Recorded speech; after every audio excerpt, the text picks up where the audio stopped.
Hello my dear learners, and here is another video on the topic of perfect competition. In this video I will discuss supply and demand curves which a perfectly competitive firm faces, and then I will also discuss the challenges which the perfectly competitive firm faces with a motive or incentive of earning maximum profit, but in a brief way. In my other video, I will discuss that second objective in a more detailed way. So let us begin with the understanding of supply and demand curves for a perfectly competitive firm. So after knowing the features or characteristics of this type of market structure, let us now try to understand that how a firm makes decisions to earn maximum profit. You know that whether a firm is working under perfect competition or not, the only motive of each firm or each business is to maximize profit. And you have learned about profit, that it is actually the difference between the total revenue and the total opportunity cost which a firm bears to in order to produce goods and services. To understand the working of the firm, what we should know the supply and demand curves for the firm working under the perfectly competitive firm. Are these curves have the same shape as you have already learned about demand and supply?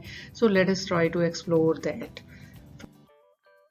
The standard supply and demand curve for a perfectly competitive market can be defined by combining the motive of the firm, which is of course the profit, which is basically the incentive for each firm to establish a business, plus the market structure in which that firm is established.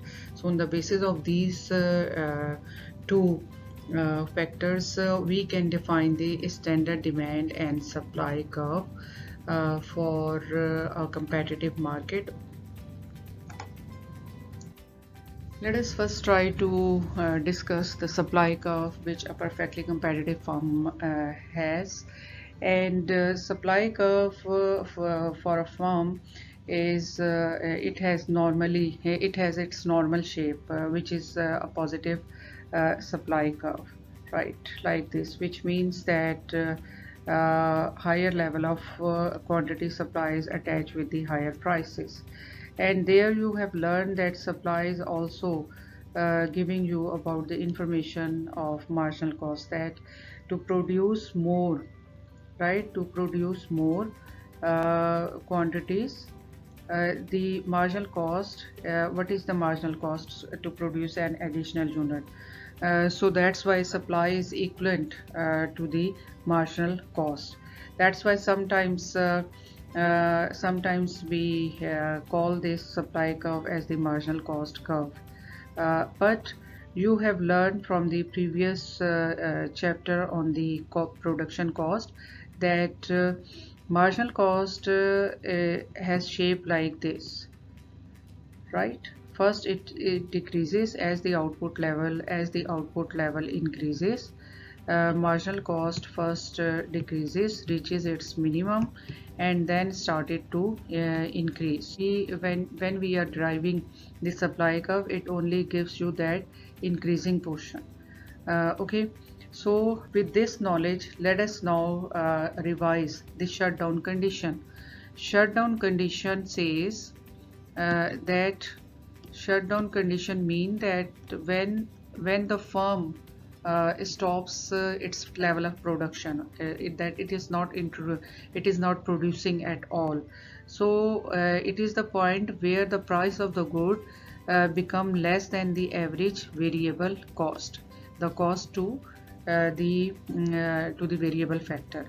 Okay, so if price become equals to average variable less than average variable cost, then there will be no output, no production. So, and if price is equals to the average variable cost, then firm started to produce.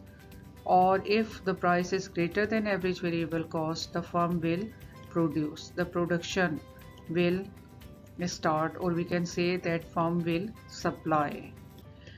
So supply the firm is ready to supply if price is at least greater than or equals to average variable cost. Now let us try to understand the same concept by considering this diagram. Here you can see that the firm, here you can see we have marginal cost, we have average total cost, and we have average variable cost. So when the price is equals to P2, right, P2, where the average variable cost is at its minimum point, the firm started to supply its first level of output, which is somewhere here. Okay, the firm is ready to supply that much at this level. Why? Because P is equals to average, at least equals to average variable cost, and all the prices above this P2, at all the prices above this P2, the firm is actually ready to supply. And on the other hand, any price below this P2, the firm will not supply. The firm supply is equals to 0. So we can say the starting point of the supply is where price is equals to average variable cost, and the firm will supply more, increase its supply as the price is going to be higher than average variable cost. Okay, so we can say that the portion of the marginal cost when it become equals to the average variable cost is actually the starting point of the supply curve, and then so on at all the other the higher quantities, right? The firm is ready to supply higher quantities at higher prices or higher marginal cost.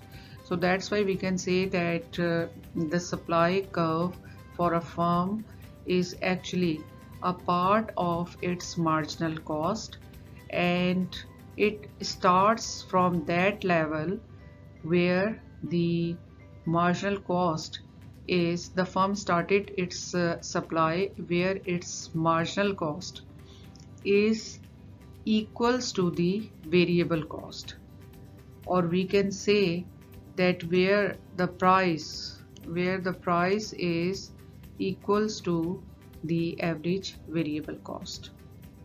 Okay, I hope that you have understood this topic of supply curve, that how we can define and derive the supply curve. Next is to understand the demand curve for a perfectly competitive firm.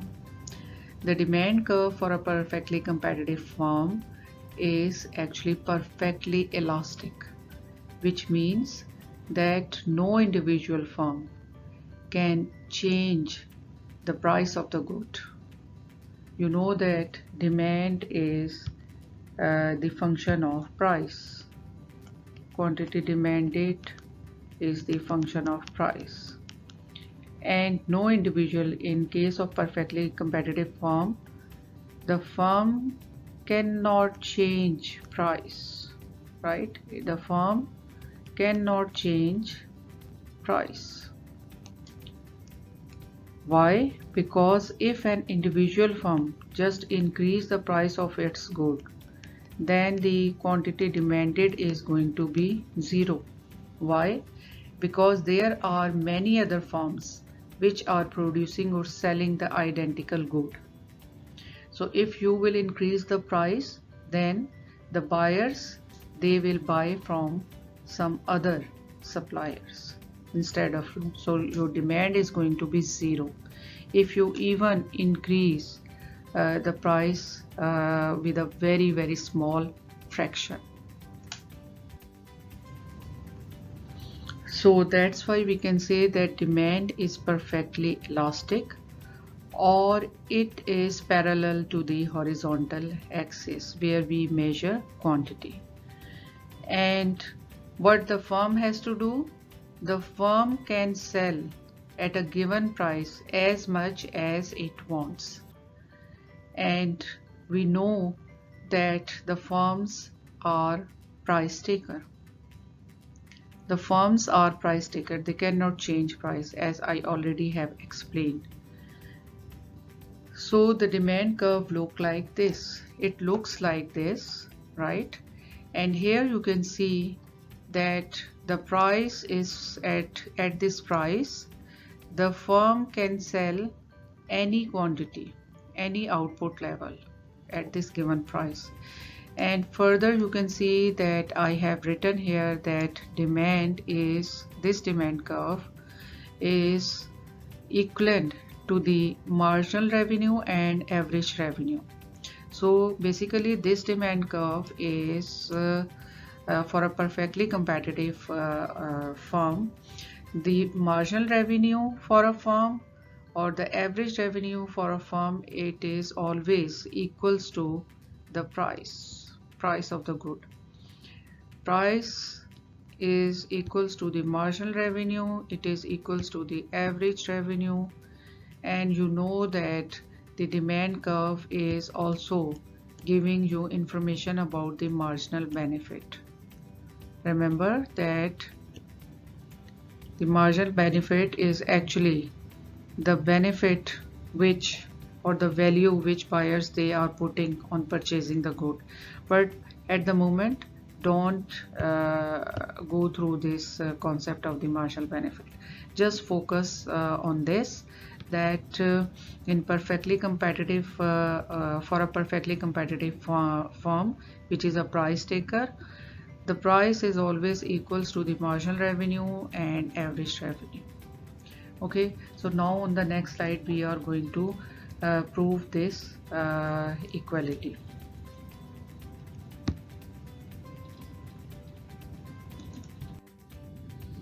So here you can see that we have a positively sloped revenue curve. This is the total revenue curve, and here we are measuring quantity and here total revenue, right?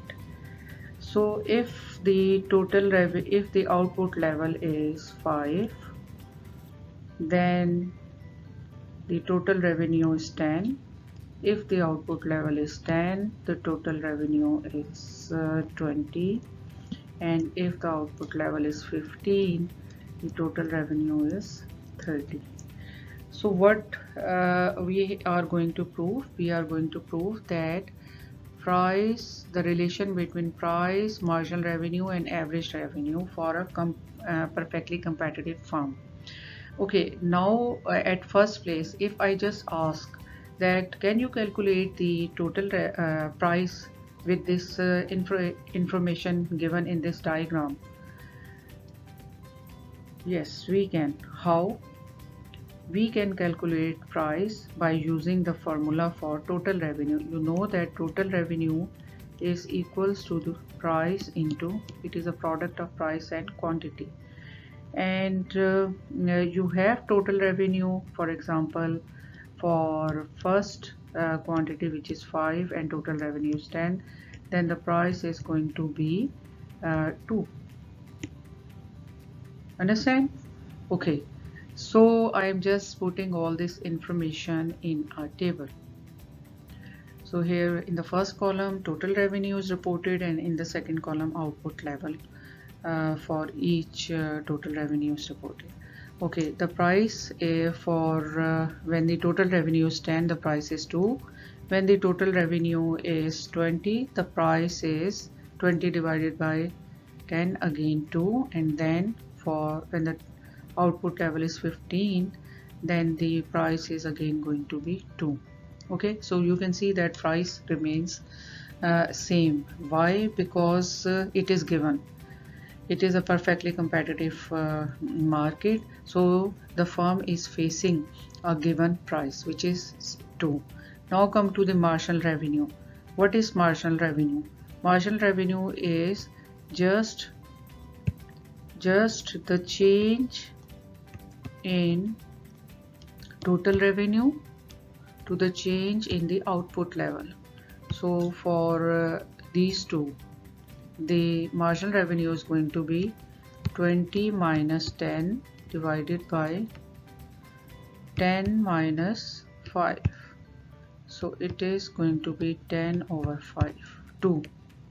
And then for the next 30 minus 20, 10, and then 15 minus 10, again it is going to be 2. So marginal revenue is also constant, which is also again equals to price if we compare. What about the average revenue? Average revenue for this perfectly competitive firm, as you know, the formula for the average revenue, it is TR over Q.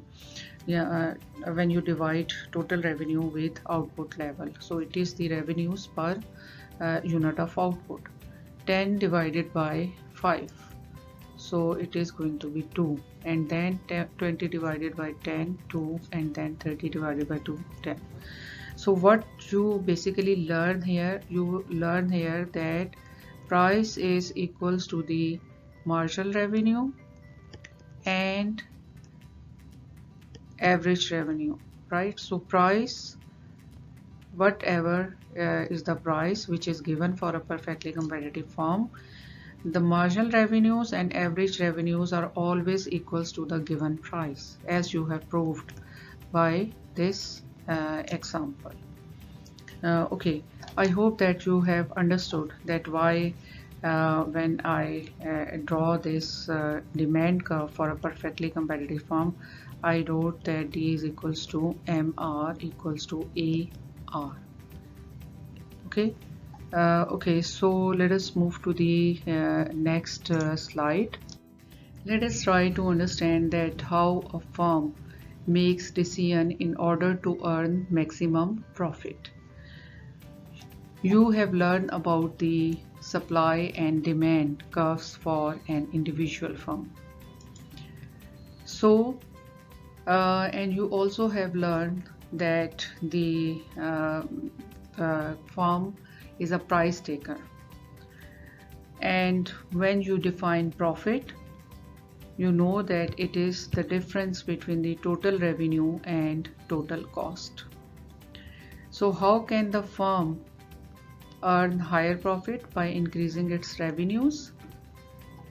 As a price taker, the firm is facing a given price.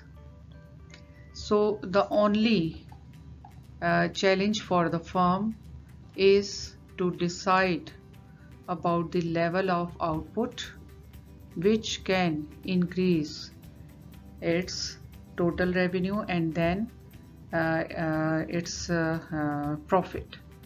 So the only challenge which a firm faces in a perfectly competitive market structure is to decide the level of output which maximize its profit.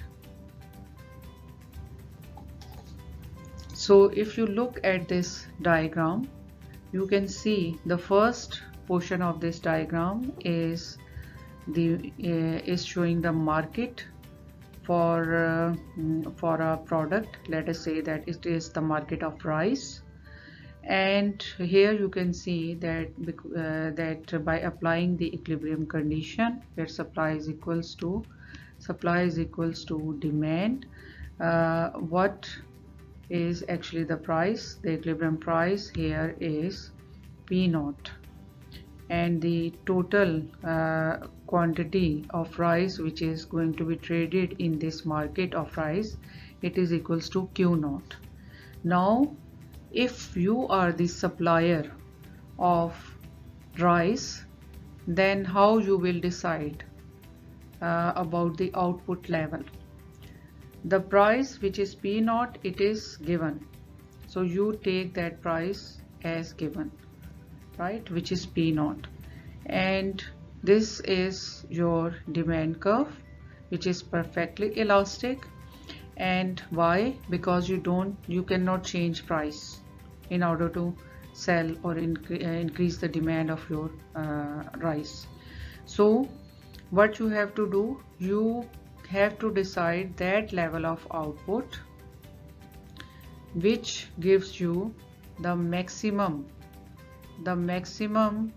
level of profit by selling that you have to decide to sell that level of output which gives you the maximum profit.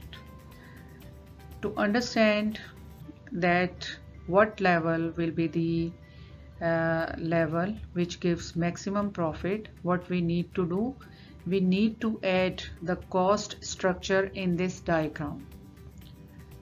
So let us try to do that and then try to understand that how the firm will decide about the level of output. So by adding the cost structure in for an individual firm in this diagram, we will have the final diagram like this. So here we have the cost structure, which includes marginal cost or the cost of producing an additional unit, which is also the supply curve for the firm. And then we have demand curve, and further we have an average total cost curve, which we needed to define the profit. And then we also have the average variable cost, which we needed to define the shutdown point. The overall diagram with the cost structure and the demand supply curve looks like this for an individual firm in a perfectly competitive market. Now in the next video I am going to focus that how we can determine the exact level of output at which the firm can earn maximum profit. If you like this video, then don't forget to give a thumbs up and also subscribe to my channel. If you further wants to see videos on more economic topics, then you are welcome to comment in the comment section below the video.